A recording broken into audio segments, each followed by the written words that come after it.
Top 10 najpodivnejších zákonov 10. miesto. Zákaz nosenia vysokých podpätkov na historických miestach. Grécko. V Grécku je zakázané nosiť vysoké podpätky na historických miestach, ako sú Akropola, aby sa predišlo poškodeniu starovekých pamiatok. 9. miesto. Zákaz umierania v parlamente. Spojené kráľovstvo. V britskom parlamente je technicky zakázané umierať, pretože každý, kto zomrie v parlamente, má nárok na štátny pohreb.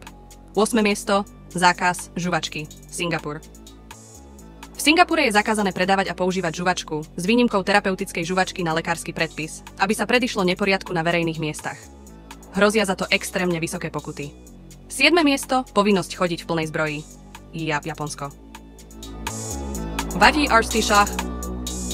V historickom meste Kanazawa v Japonsku bol kedysi zákon, ktorý nariaďoval samurajom, aby vždy nosili plnú zbroj, keď opúšťajú svoje domovy. Aj keď už neplatí, je to kuriozita histórie. 6. miesto. Zákaz boskávania na verejnosti.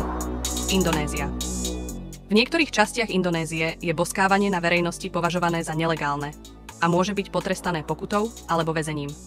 5. miesto. Zákaz prechádzania sa bez košele. Barcelona, Španielsko. V Barcelone je nezákonné prechádzať sa po uliciach bez košele alebo v plavkách mimo pláže. 4. miesto. Zákaz jazdy bez paliva. Nemecko. Na nemeckých diaľniciach je nezákonné zastaviť kvôli nedostatku paliva. Vodiči sú povinní udržiavať svoje vozidlá v prevádzky schopnom stave. 3. miesto. Zákaz pečenia koláčov v nedeľu. Spojené štáty, Kentucky. V niektorých častiach Kentucky je nezákonné piecť koláče v nedeľu. Tento starý zákon je pozostatok z čias, keď nedeľa bola považovaná za deň odpočinku a bohoslúžieb. 2. miesto. Zákaz odchodu z domu bez spodného prádla. Thajsko. V Thajsku je zákonom nariadené, aby ľudia nosili spodné prádlo vždy, keď opúšťajú svoje domovy.